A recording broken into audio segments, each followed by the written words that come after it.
As a టీచర్గా మళ్ళీ ఈరోజు ఇక్కడ కూర్చొని ఒక శాసనసభలో ఒక మంత్రిగా ఒక స్పీకర్గా మీకు ధన్యవాదాలు తెలియజేసుకునే ఒక మంచి అవకాశం ఇచ్చినందుకు తెలుగుదేశం పార్టీ అధినేతగా చంద్రబాబు నాయుడు గారికి అందరి తరపున నేను ధన్యవాదాలు నమస్కారాలు తెలియజేసుకోవాలి.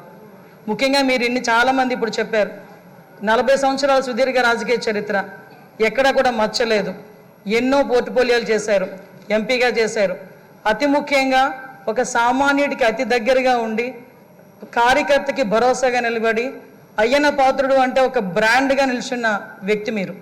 ఇవన్నీ జరగడమే కాకుండా మొన్న 2019 అంటే ఇంతవరకు మనం ఎంతవరకు పనిచేసామనేది ఒక ఎత్తు అయితే 2019 నుంచి 2024 వరకు ఉన్న పీరియడ్ని మనం ఒక బ్లాక్ పీరియడ్ కింద తీసుకోవాలి రాజకీయ చరిత్రలోనే.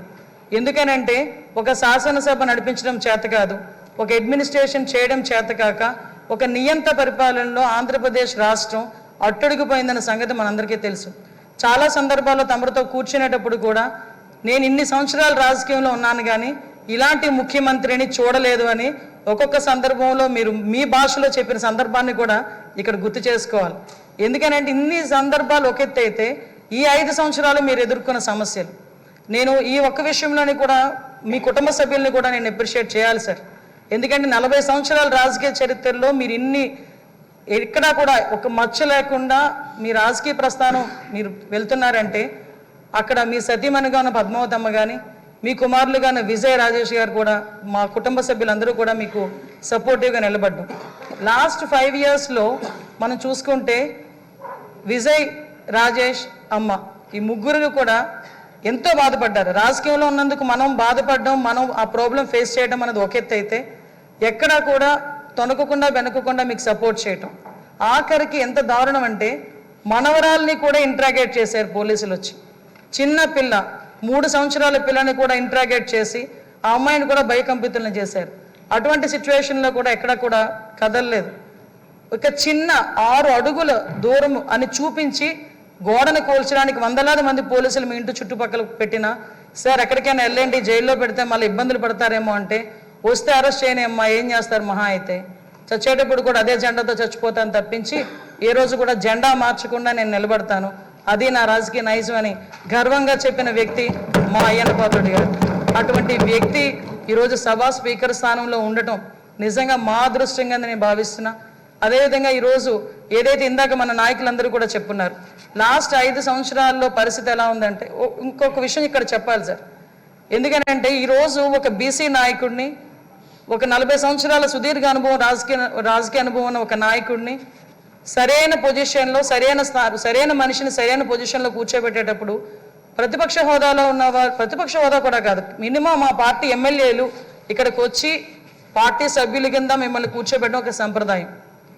సాంప్రదాయాలకు విలువిచ్చే ఒక పార్టీగా, సాంప్రదాయాలు విలువిచ్చే అధికార పక్షంగా నిన్న కూడా ప్రమాణ స్వీకారాలు చేసేటప్పుడు 11 మందిలో ఒక ఎమ్మెల్యే మాత్రమే జగన్మోహన్ రెడ్డి అన్న వ్యక్తి, అతనికి ప్రతిపక్ష హోదా లేదు.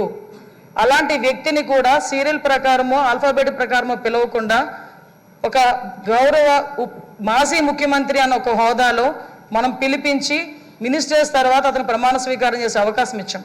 అది మన గౌరవం, మన సంప్రదాయం. అది కాకుండా ఈరోజు అటువంటి సంప్రదాయాన్ని ఎందుకు వాళ్ళు రిసీవ్ చేసుకోలేకపోతున్నారు? ఈరోజు ఒక బీసీ నాయకుడు ఆయన రాకపోతే పోయాడు, ఆయన పులివెందులు వెళ్తాడు, ఎక్కడికి వెళ్తాడు. మిగతా సభ్యులను కూడా పిలిపించి కూర్చోబెట్టి మిమ్మల్ని ఆ స్థానంలో కూర్చోబెట్టని పిలిపించుంటే ఎంత గౌరవంగా ఉండేది. అంటే వాళ్ళకి గౌరవం ఇచ్చి పుచ్చుకోవడం కూడా చేత కాదన్న సంగతి ఈ ఒక్క సభ మొదటి రోజే మనందరికీ కూడా అర్థమైంది. నేను ఒకటే అప్పీల్ చేస్తున్నాను సార్, ఈ సభలో ఇంతకు ముందు జరిగిన అవమానాలు కానీ, ఏ ఆడపిల్లకి కూడా ఇంతకు ముందు జరిగిన అవమానాలు కానీ ఏ ఒక్కరికి కూడా, ఆడపిల్లలకే కాదు ఇక్కడ శాసన సభ్యులకి కూడా ఎక్కడ కూడా ఎటువంటి అవమానాలు జరగకుండా చూసుకునే బాధ్యత. ఎందుకంటే నాయకుడిగా 40 సంవత్సరాల సుదీర్ఘ అనుభవం చంద్రబాబు నాయుడు గారి కంట కన్నీరు చూసింది ఈ అసెంబ్లీని. అటువంటి ఈ అసెంబ్లీలో ఆ రోజు కౌరవ సభగా ఉన్న అసెంబ్లీలోకి మళ్ళా గౌరవ సభగా వస్తానని చెప్పి ప్రమాణం చేసి ఇంతమంది సభ్యుల్లో గౌరవంగా మమ్మల్ని కూడా తీసుకొచ్చినందుకు ప్రత్యేకంగా ఆంధ్రప్రదేశ్ రాష్ట్ర ప్రజలందరికీ కూడా ధన్యవాదాలు తెలియజేసుకోవాలి. ఎందుకంటే 175 మంది అంటే ఒకటి మాత్రం చెప్పాలంటే 5 కోట్ల ఆంధ్రప్రదేశ్ ప్రజల్లో 175 మందికే వస్తుంది అధ్యక్ష అని పిలిచే పలుకు. ఒకే ఒకరికి వస్తుంది అధ్యక్ష అని పిలిపించుకునే ఒక వర్డ్. అది మీరవ్వటం నిజంగా మా అదృష్టం, ఉత్తరాంధ్ర ప్రజలు చేసుకున్న అదృష్టంగా నేను భావిస్తున్నా.